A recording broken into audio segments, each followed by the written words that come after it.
Estamos, bueno, después de esta agitada clase, espero que haya quedado algo en claro. Bueno, nos vemos la clase que viene y Me si hay quedó alguna pregunta. una duda, ¿en qué idioma? Como yo no tengo instrucción religiosa, voy a hacer preguntas básicas. ¿En qué esos escritos escritos de Mateo, Marcos, quiénes eran y en qué idioma escribían? ¿Y dónde se encontraron los escritos? Bueno, todos los escritos, mirá, el tema del canon es una cosa que se encontró en la edad, prácticamente ya entrada a la Edad Media, en un texto que se llama el Canon de Muratori, que lo encontré, no me acuerdo en qué año lo encontraron, pero en ese canon de Muratori estaban citados los libros que iban a ser canónicos, pero no se encontraron. Fueron como, digamos, el canon de Muratori están establecidos qué libros son los libros canónicos, ¿no es cierto? Porque Muratori está citando un texto más antiguo. No recuerdo el año. Pero los textos los fue guardando la iglesia. Vos pensás que la iglesia hace el canon, va guardando los textos, los consideran sagrados en un momento y el canon se cierra.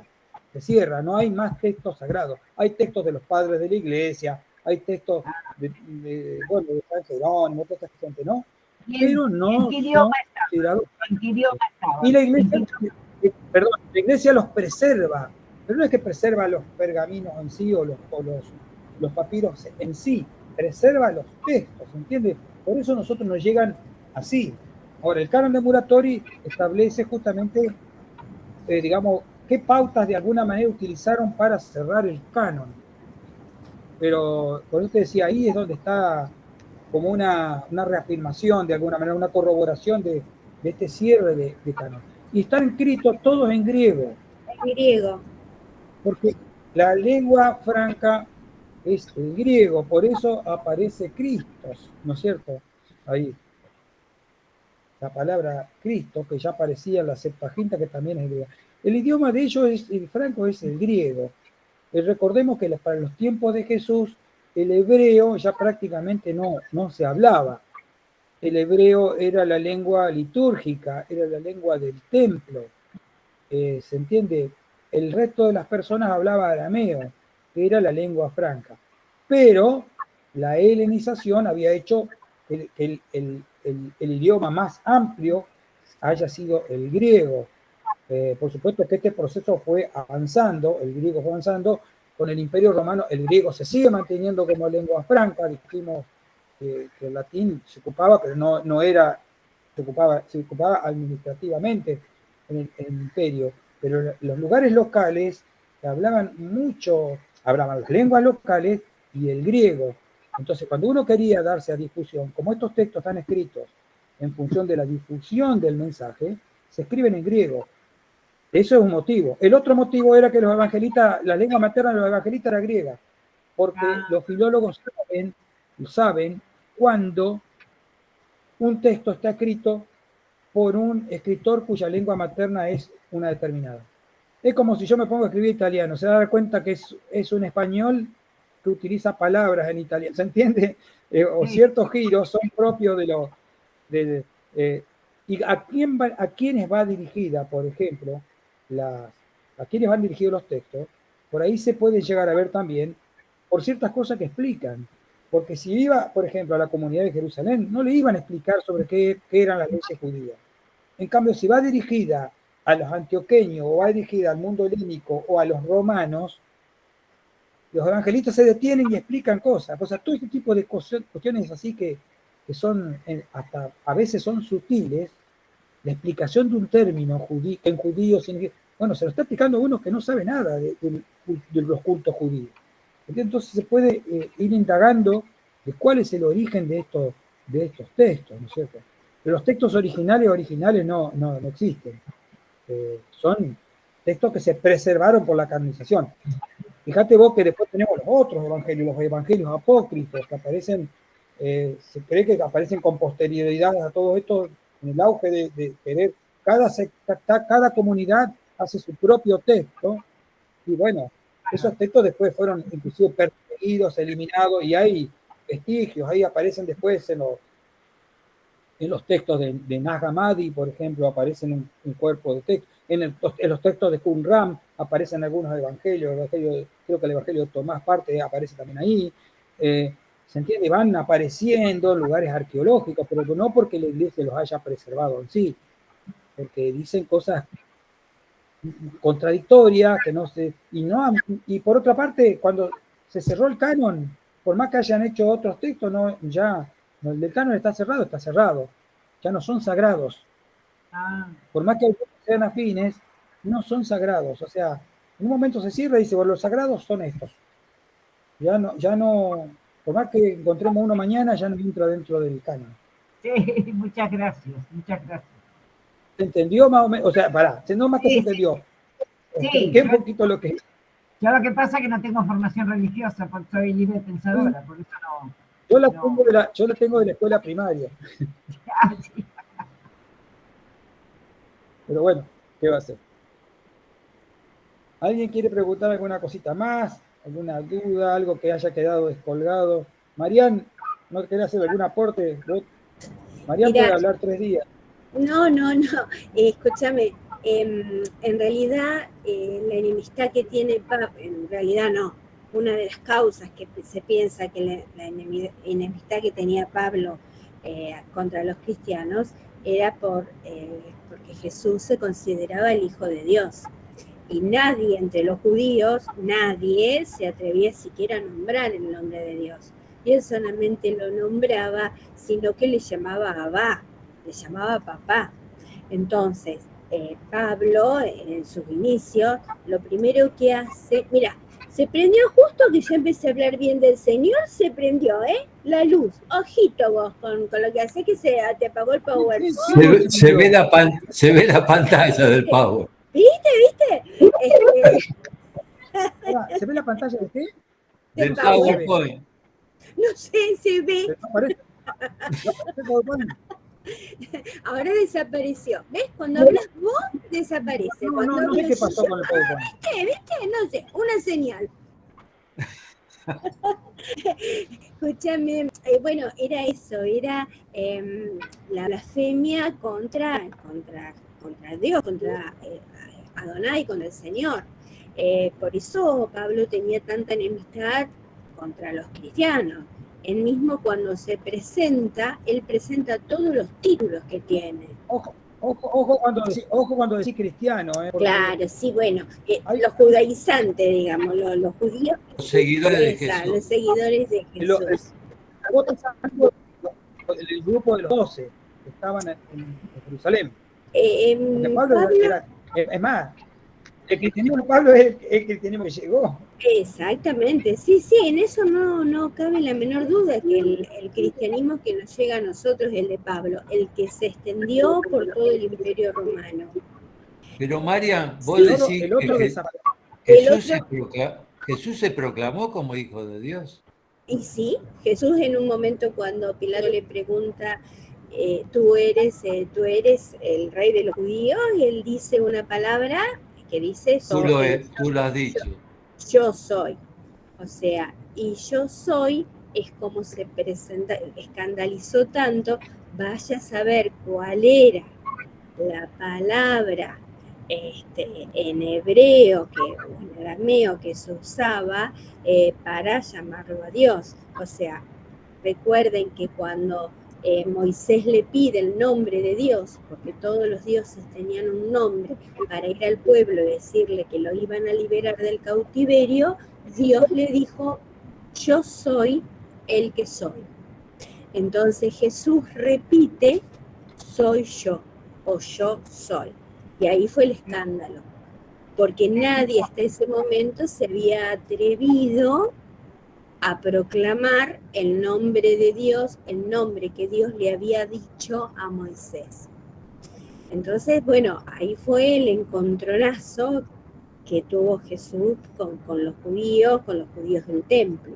Aparte, después del problema que tuvo con los romanos, que en realidad fue todo un artilugio que hicieron las autoridades judías para que lo condenaran, para que fueran los romanos los que lo condenaran y que lo condenaran por creerse el rey de los judíos.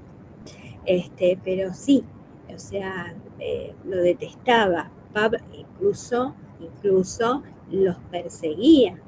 Es muy interesante cuando Pablo se presenta, que yo digo que expone todos los títulos, porque uno de los títulos es perseguidor de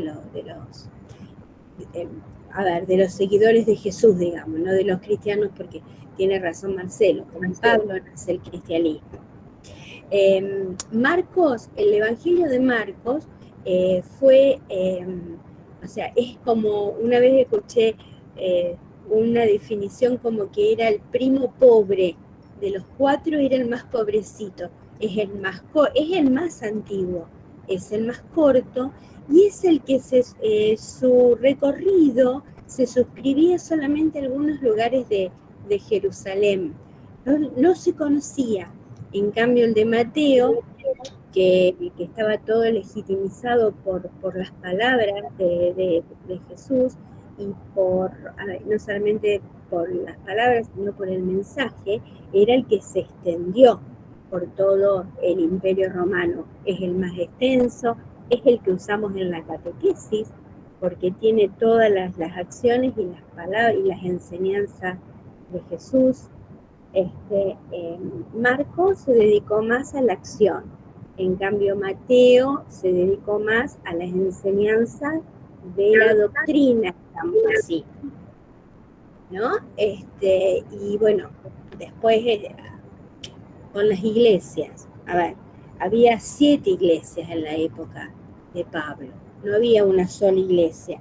Cuando se habla de iglesia, tendríamos que saber a qué iglesia se estaba refiriendo, porque en la época de los primeros cristianos no había una sola iglesia, eran 7, y cada uno no con un papa, sino con un patriarca, llamémoslo, que uno estaba en Constantinopla, en Filadelfia, en Esmirna, en Corinto, o sea, 7 iglesias distintas, con 7 carismas distintos, que después, en determinado momento, Roma se separa de esas iglesias, Roma se separa y queda los católicos, llamados así los cristianos católicos, todos unidos en Roma, y los ortodoxos, todos reunidos en las iglesias orientales.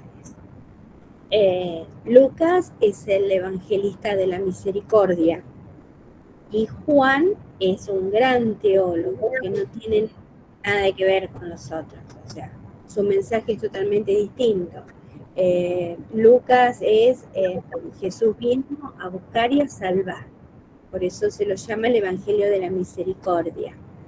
Y después, y a Juan, netamente ya con Juan es Jesús, tiene un origen divino. Y es el Logos, o sea, es totalmente griego, es toda la filosofía, en él se reúne toda la filosofía griega. Y ya a partir de ahí, todo lo que era semítico, lo que era arameo, ya se va diluyendo. Bueno, eso por lo menos las distintas visiones que yo conozco, que no son las únicas, que no son exclusivas, y que si, según los teólogos hasta el día de hoy, van cambiando y se van discutiendo, y las contradicciones de los evangelios son los que lo hacen que fueron ciertas. Porque si hubiera habido un solo evangelio, eso se podría haber arreglado. Hay muchas cosas, contradicciones adentro de los evangelios. El nacimiento de Jesús, nada más ni nada menos. Los 4 evangelistas anuncian un nacimiento distinto de Jesús. Uno en Belén, uno en Nazaret, uno en un pesebre, uno en una casa, que no era el objetivo. Nunca los evangelios que es la buena noticia, digamos los libros, llamémoslos libros, nunca van a hablar sobre una biografía de Jesús, sino sobre un mensaje de salvación. ese es el reino de Dios, es el mensaje de salvación. Jesús no estaba ni en contra de los romanos, ni en contra de los esenios, al contrario. Él quería purificar el judaísmo. Incluso si hablas con los judíos de ahora, que siguen esperando el Mesías, el mensaje que ellos esperan es el que anunciaba Jesús, la llegada del reino. Ya ahora dicen que no en una persona, sino en un pueblo. Antes esperaban la persona. Cada uno que aparecía en esa época decían, este es el Mesías. Ahora no. Ahora dice que el verdadero Mesías es el pueblo judío. Que cuando el judaísmo se extienda a todos los lugares del mundo, es donde habrá llegado el reino de Dios. Y nosotros decimos al revés, que cuando el cristianismo se extienda a todos los rincones del mundo, es cuando llegue el reino de Dios. Bueno, eso nada más. Que hay muchísimo, que hay 23 papiros, 23 originales no. A ver, originales porque son de aquella época, son copias, ¿no? Del Evangelio de San Mateo, pero no sé dónde están. Sé que encontraron 23 pedacitos de aquella época, suponete del siglo I. Yo lo tendría que buscar, porque es en una conferencia que yo fui a escuchar, y que hay 23 pedacitos en donde se cita a Mateo. Pero no me acuerdo dónde están, deben estar seguramente en el Vaticano, en la Biblioteca del Vaticano. Pero bueno, es eso, pedacitos también de Nag Hammadi, vos dijiste algo así, que es en el 1945 encontraron evangelios que hablaban, pero no ni de Mateo ni de Lucas, sino de Felipe y el de Tomás, sí, que son los apócrifos. Que apócrifos no significan falsos, sino significan ocultos. O sea, la Iglesia, ahora sí, como institución, los ocultó. Vaya a saber por qué, pero los ocultó. No, bueno, no hay mucho misterio en esto. Inclusive se sabe esto de Nag Hammadi, quién los había ocultado y todo. Lo ocultaron porque no están autorizados. Los que están autorizados son los que pertenecen al discurso que la Iglesia tenía en la ortodoxia. Cuando la Iglesia logra la ortodoxia, como toda ortodoxia, deslegitima al resto. Y deslegitimar en esa época significaba destruir las cosas que no correspondían a la verdadera doctrina, a la recta doctrina. Por eso no es que es una cosa rara. Lo que pasa es que en ciertos lugares quedaron ocultos porque quedaron olvidados, y en otros lugares profesamente los ocultaron, ¿no es cierto? Pero no es que nada más que por eso, porque si bien están en contradicción con los otros también tienen contradicciones. Yo no estoy de acuerdo con eso que vos decís, pero no estoy de acuerdo porque no soy creyente, nada más. No es que no esté, la visión que yo tengo es distinta. Los evangelios se fueron armando, esto que vos decís que es el más pobrecito, es porque no tenía más elementos. Porque en la época que Marcos escribe, no tiene elementos, no sabe cómo nació Jesús, no saben cuándo murió, ellos no lo saben, no saben qué día murió. Todavía hay toda una discusión, sí, no se sabe qué día murió. Algunos dicen que murió un jueves, otros dicen que murió un domingo, no hay, porque no sabían. Entonces, Jesús era prácticamente un desconocido. A la historia la reconstruyen con lo que van armando. Marcos, por eso la teoría de las dos fuentes. Marcos es una de las dos fuentes. La otra es la fuente Q, esta fuente de esa. Por eso cuando Mateo encuentra, se hace de la fuente Q se cree que es de origen galileo. Y en Galilea habían quedado historias sueltas de la infancia, de la vida, de lo que hacían. Pueden ser reales o no, no importa, pero a Mateo le sirven para componer el agujero que falta. No tienen por qué ser verdaderas, auténticas.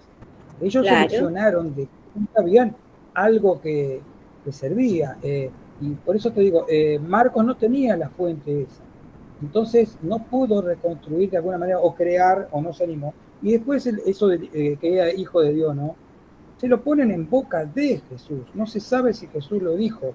¿Por qué? Porque hay una evolución del énfasis de los discursos de Jesús y de los discursos de los evangelios respecto de este tema.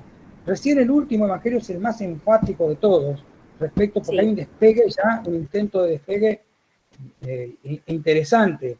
Pero en los primeros, Marcos está ahí, con la comunidad están vivas las personas, los seguidores de Jesús están vivos. Entonces no puede entrar en contradicción directa, y el judaísmo tradicional está muy fuerte en el sentido de que lo sigue persiguiendo y demás, que no puede decir abiertamente que es hijo de Dios.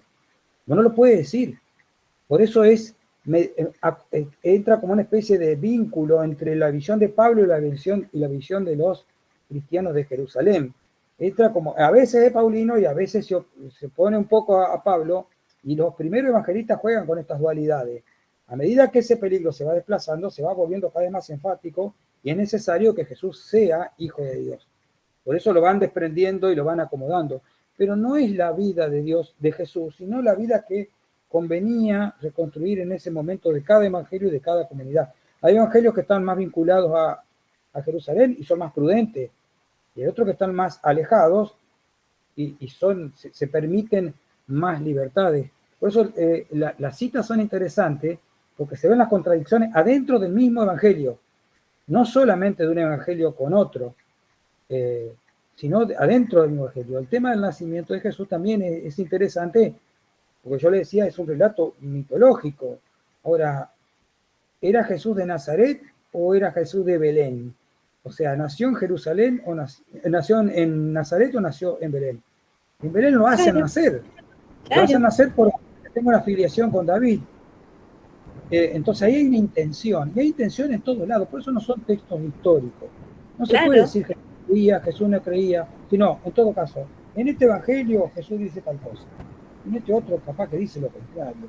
Sí, que dice lo contrario. Las contradicciones marcan que no hay, lo que marca las contradicciones justamente que vos decís era realidad, y no, justo, si hace contradicciones, sí están marcando que no hay no hubo una selección unívoca, digamos, no hay, de que había diversas ideas, porque eran diversas las comunidades, y por una cuestión de armonía, armonía relativa, ¿no es cierto?, de paz entre las comunidades, se aceptaron como canónicos de determinadas comunidades, pero las contradicciones están marcando de que no se sabía nada sobre él, que todo es una construcción con elementos de la oralidad, ¿no es cierto? Pero los evangelios no tienen ningún problema en oponer en el mismo evangelio lo que Jesús dice. A veces es archilegalista y en el mismo evangelio se opone a la ley, dice que entonces, ¿qué dijo? ¿Cómo era? Es muy difícil tomarlo como una biografía, es la utilización de un personaje como recurso para propagar un mensaje. Que no era, claro, por eso no era el mensaje, no incorporaba a los gentiles dentro de su salvación. No. Él los empieza a incorporar cuando ve que el pueblo judío no lo recibe. O sea, pero no lo fue a los suyos. Lo empiezan a incorporar los evangelistas. O sea, los evangelistas le hacen a él decir ciertas cosas. Claro, bueno, esa es tu visión. Yo desde la fe, la vereda lo que pasa es que no todos los evangelistas. Entonces, da que pensar todo eso, que es utilizado como un recurso. Es muy difícil reconstruir de alguna manera el Jesús histórico, porque no hay nada. Por eso te digo, la doctrina de Esteban es condenado por alejarse mucho. Muy probable que el Jesús histórico sea más parecido a lo que planteaban el grupo de los 12 apóstoles, que eran los que habían conocido, más allá que tenían intereses, que hayan conocido. Ellos deben haber tenido, pero ellos tampoco dejaron nada escrito. Así que es un problema. Por eso lo que dicen algunos es que los helenistas se empezaron a alejar del Jesús histórico y justamente la línea helenista es la que quedó. Claro. Porque los evangelistas siguen la línea de los helenistas, en grosso modo, ¿no? Matizando esta idea de la filiación divina de Jesús, algunos la consideran, le van poniendo distintos énfasis, después le empiezan a vincular con el Hijo del Hombre, que es lo que aparece, que es una mala copia de lo que aparece en el libro de Daniel. De Daniel. Sí, pero Hijo de Hombre es el de Daniel. Sí, sí, el Daniel es el tema del siervo sufriente, porque sirve al discurso de Pablo, entonces toman como si fuera una profecía. Entonces, es muy difícil saber lo que Jesús decía, lo que pensaba. Por supuesto, yo creo que tenés razón en eso, que dentro de esa contradicción, de la diversidad de los evangelios, hay cosas que tienen que ser ciertas, bueno, datos que deben ser reales, no lo podemos saber, pero ¿cuáles son? Se sabe. Hay cosas que deben, o sea, por eso es que no hay duda de que Jesús existió, siempre que no hay pruebas. Claro. Pero, ¿cuáles de esas cosas decía Jesús? En realidad, todo escrito histórico, lo decía, no me acuerdo quién era que decía, creo que Croce, creo que lo decía esto, me parece que era Croce, que decía que la historia habla más, digamos, de los que lo escriben que de los que sobre el tema que están escribiendo. Si hoy se escribiría la historia de Sarmiento, hablaría más del escritor y de los tiempos que estamos pasando que de Sarmiento mismo. Porque la carga, la selección de la fuente, lo que yo dejo adentro, afuera, cómo vinculo el pensamiento de Sarmiento con el resto del universo de pensadores y demás, está hablando de mí, de mis intereses, no de los intereses de Sarmiento. ¿Se entiende? Cada evangelista se presentaba así. ¿Qué tengo que decir hoy? ¿O qué me conviene que extractar de este montículo de cuestiones orales que hay sobre Jesús? ¿Qué me conviene que Jesús diga? ¿O qué me conviene seleccionar? Vamos a hacer que hablar de una intención de que no haya inventado, cosa que probablemente también hay cosas inventadas, pero vamos a suponer que todos los datos sean reales de la oralidad, que hayan estado realmente, por más que sean contradictorios, dentro del relato oral que tenían a disposición esta gente. ¿Cómo seleccionar? ¿Qué seleccionar para decirle a estos que están acá que ellos no tienen la verdad y que la verdad es nuestra? Un tema, o sea, los relatos históricos tienen esa cuestión. Sí. Hoffman decía que los hijos se parecen más a sus tiempos que a sus padres, ¿no? El tema de que cada uno escribe desde su propio problema, desde su propio tiempo. Y bueno, el evangelio, por eso es interesante ponerlo en qué momento se decían, cada evangelista dijo ciertas cosas, o que dijo que Jesús había dicho ciertas cosas. En los momentos muy, muy importantes. Y la composición del canon, cuando vos decís el de Mateo que se utiliza en la catequesis, es porque a la iglesia le interesó el de Mateo, porque el de Mateo sentaba las bases de lo que iba a ser la iglesia. Todavía, vos misma dijiste, no se sabía a qué iglesia era dirigida. Esto de las 7 iglesias aparece después, los patriarcas aparece ligeramente después, ¿no? Pero más allá de eso, había diversas comunidades, en Corintio, en todos estos lugares, ¿no? Entonces, ¿a qué le llamaba iglesia Mateo? O sea, esa pregunta es válida y la podemos entender todo. Vos misma dijiste que no se sabía bien a qué se refería. Ahora, yo sigo escuchando, cuando hay sermones todo, sigue apareciendo el tema sobre esta iglesia, por eso lo tengo tan interiorizado, ¿no? Claro, lo he escuchado 1000 veces y le sigo escuchando. Sos Pedro, sobre esta piedra edificaré mi iglesia. Porque sigue siendo útil. Sigue la iglesia, por no la iglesia, no los teólogos tal vez, pero la iglesia dirigida al público, sigue considerando que que Jesús fundó la iglesia cristiana. Cosa que no es. Y que Pedro fue el primer papa. Claro, seguimos diciendo. Te quiero decir que le están haciendo decir a Mateo, cosa que Mateo tampoco quiso decir. Mateo no conocía la jerarquía de la iglesia. No había papas en ese momento. No había victoria, había administradores de las comunidades, que eran los obispos, que después empezaron a tener fuerza importante. Pero en ese momento era el tipo que juntaba la guita y que administraba. Claro. Nada más. Después empieza a tener fuerza los obispos, los obispados, y empiezan a aparecer los patriarcas, todas estas cosas. Pero fíjate vos que seguimos insistiendo en eso, o sea que esos discursos, le hacemos decir a Mateo algo que Mateo no dijo, y Mateo le hizo decir a Jesús algo que Jesús probablemente no dijo. Ahí, Sí. claro. Pero, siempre meto la punta para ser crítico, no para no creer, no. Yo siempre digo una cosa, que la fe no tiene nada que ver con el Jesús histórico. Estudiar el Jesús histórico es bastante complicado, igual que la fe. La fe se hereda, la fe es un don, vos crees o no crees. ¿Qué es lo que le hizo a Pablo pasar de ser un enemigo total de Jesús a ser un proclamador y ¿cómo se diría? Y alguien que expande el mensaje por todo el territorio? Y alguna experiencia debe haber tenido. Sí, alguna experiencia. Pero Pablo es un creador. Pablo es un artista. Porque no solamente pasó a ser enemigo del Sanedrín, pasó a ser enemigo de los seguidores directos de Jesús. Fue archienemigo de Santiago, que era hermano de Jesús. Sí. Y después se transformó en enemigo de Pedro también. O sea, sí, no solamente, por digo, el discurso de Pablo no es el discurso de Jesús, es muy alejado. Por eso te digo que reconstruir Jesús es complicado. Sí. Porque la iglesia nos hizo creer en la sabiduría, en la beatitud de los 12 apóstoles, y los 12 apóstoles no fueron buenos ni siquiera con Jesús de acuerdo a lo que dicen los evangelistas. Porque los evangelistas pertenecen al grupo son más cercanos a Pablo que a los 12 apóstoles. Los 12 apóstoles, inclusive, yo te digo, no sabemos si Judas existió y si Judas traicionó a Jesús, pero los evangelistas dicen que lo traicionó. Y que el otro dudó, el otro no creyó en él. Pedro lo negó.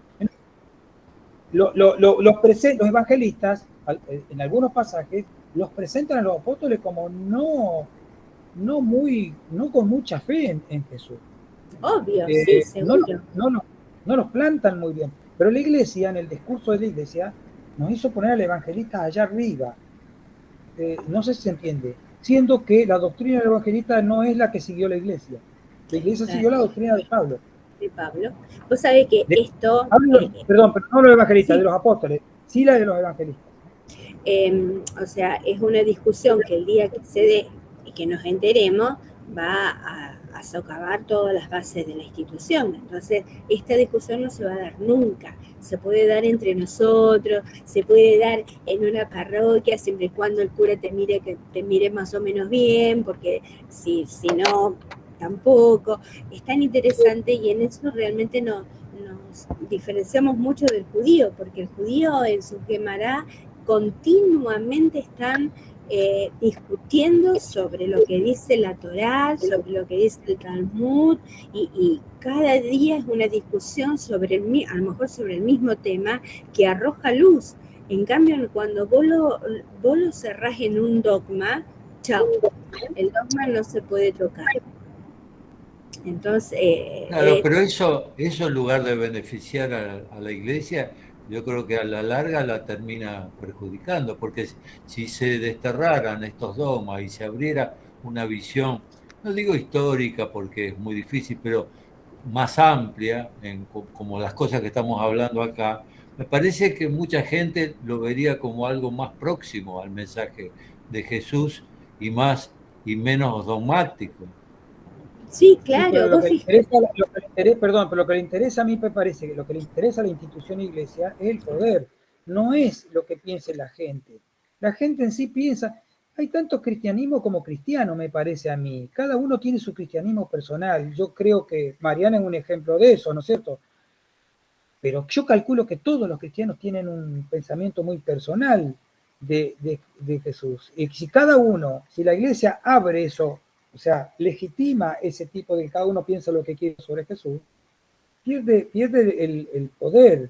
Ahí está el verdadero... No, pero ya lo está perdiendo el poder desde el momento eso no le importa, que no convoca a nadie. Mantener ¿Y cómo? No te Digo que ya escuché. está perdiendo el poder porque no está convocando, por ejemplo, a la gente más joven, porque no se siente atraído por este mensaje. Sí, pero tiene poder en el término del resto de los poderes políticos. Los poderes políticos del mundo le dan poder a la iglesia, legitiman la autoridad moral del papado. No, Sí, no hablemos de este papa ni de otro papa. Marián lo dijo la otra vez, ¿Entiendes? el Papa no va a resolver el problema de la guerra entre Rusia y Ucrania para no tener quilombo ni con los patriarcas de uno y otro lado. O sea, ese poder es tan fuerte. Para que le sigan manteniendo el reconocimiento a nivel internacional. Por eso digo, ya tiene que ver con la política y no con la religión, con la religiosidad, ¿no es cierto?, que es más personal. Pero pasa por ahí. ¿Qué sé yo? Me parece, no, sí, una es cuestión así. histórica puede pillar a la iglesia. La iglesia tiene poder propio y tiene ese poder, ¿no? Y la autoridad sobre la interpretación de lo que debería ser. Exactamente. O sea, a ver, lo que puede ser enriquecedor es escuchar distintas homilías de un mismo texto y vas a ver cómo cada uno tiene una visión distinta sobre claro, lo que dice el Evangelio. Y es así. Por eso, fíjate vos, la gente, los curas del tercer mundo, que vieron en los mismos textos, extractaron las partes donde aparece un Jesús más combativo. Claro. ¿Se entiende? Porque Sí. el revolucionario, el Jesús revolucionario. Y la ultraderecha extracta a los evangelios para sacar donde aparece un Jesús más conservador. Claro. Y una estructura de la iglesia que es la palabra de Dios. Por eso es que la diversidad en los evangelios permite ese tipo de cuestiones. Y esto de la homilía que vos decís es así. De un mismo texto se puede sacar cosas distintas. Sí, absolutamente. Quien la interprete, claro, y hacia quiénes va dirigido, totalmente, y hacia quién va dirigida la homilía. Sí. Claro. Sí, es fundamental. Bueno, no te convencí, no hay caso. No. Pero Abonicio dice Abonicio dice, se cree mano el milagro a la hora del entierro. Por ahí antes de morirme, hago un cambio.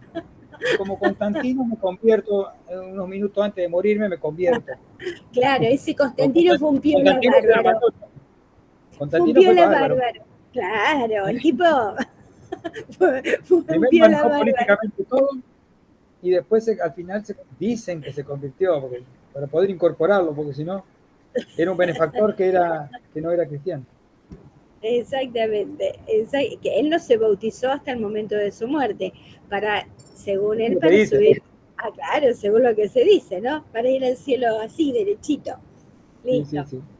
Bueno, listo, ¿viste? Bueno, Marian, muchísimas gracias. Aportes valiosísimos, como siempre. La verdad que...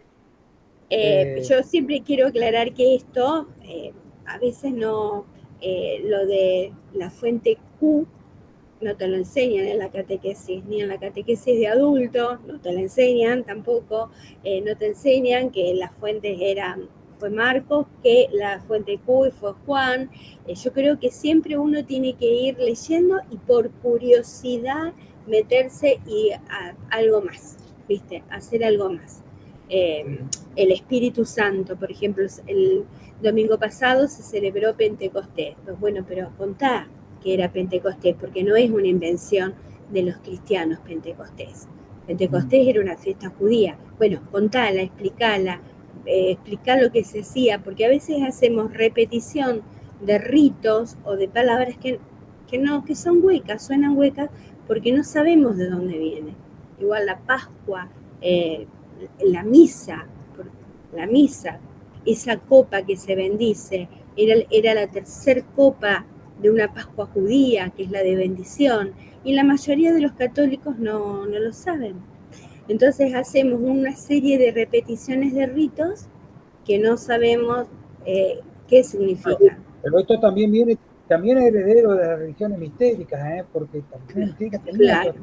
y Pablo conocía muy bien, porque la gente que tenía que atraer Pablo era la de las religiones mistéricas.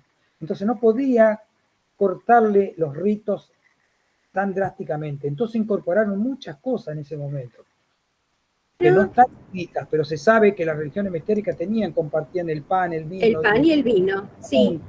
Pero de una manera más fácil. Ritos Claro. similares, pero de una manera más fácil, sin violencia. Entonces Pablo es un gran creador de esas cosas, ¿no? Seguro, seguro. Y los No evangelistas, bajó. una vez instalado esto, lo toman como que Jesús hubiera hecho esto, que en realidad pertenecía al campo. Al mundo que lo rodeaba. Claro. Pertenecía al mundo que lo rodeaba, así como todas sus parábolas pertenecen al mundo que lo rodea. No inventó nada. Él tomaba los elementos que tenía a mano, o sea, era la uva, era el grano, era el trigo, era la cebada, era la levadura, la sal, todos elementos cotidianos de él. O sea, era eso. Yo creo que era mucho más simple de todo lo que le fueron cargando a lo largo de todos estos siglos en la época de Jesús. Era muchísimo más simple, muchísimo más simple. Jesús, en vez de los 613 mandamientos, 2. Amar a Dios sobre todas las cosas y amarás a tu prójimo como a ti mismo. Y en esos 2 es toda la síntesis del ser humano y del mundo. Nada más, nada más. Más fácil, no le hagas al otro lo que no querés que te hagan a vos. Marian, fundá una iglesia que nosotros te seguimos. Y sin diezmo, claro. que cada uno labure. No. Sin diezmo. No, el diezmo es otra cosa, pero el diezmo es parte simbólica de la comunidad. Lo que no tiene que ver, el Estado no tiene que mantener. No, seguro, claro. Seguro. Los obispos, el Estado mantiene los obispos, porque los curas le pagan los sueldos. Le pagan los sueldos a los obispos. Los sacerdotes en las parroquias no tienen sueldo, salvo los que son capellanes de algún colegio, eso sí. Si no, las parroquias se mantienen con la limosna. Y sí pagan los servicios, pero no los impuestos. O sea, pagan la luz, lo que consumen, como cualquiera. La luz, el gas, el agua. ¿Y la iglesia evangélica también es lo mismo o no? No lo sé. Creería que no. Los sueldos sí sé que son, digamos, los sueldos sí sé que son nada más que para los católicos. Sí, y los obispos, y ganan casi como un juez. Y cuando se jubilan, tienen la jubilación de un juez. O sea, ganan muy bien, muy bien. Los obispos son los únicos que tienen. Bueno, pues está bien porque los obispos están más cerca de Dios. No, los obispos se tendrían que. No. Mira, yo conozco cada obispo que más vale, que no. Bueno, gente, me voy a cocinar. Esto estuvo muy lindo, pero. Muchas gracias, muy interesante. Nos vemos. Nos vemos, gracias. Gracias, Marcelo. Ya, hasta luego.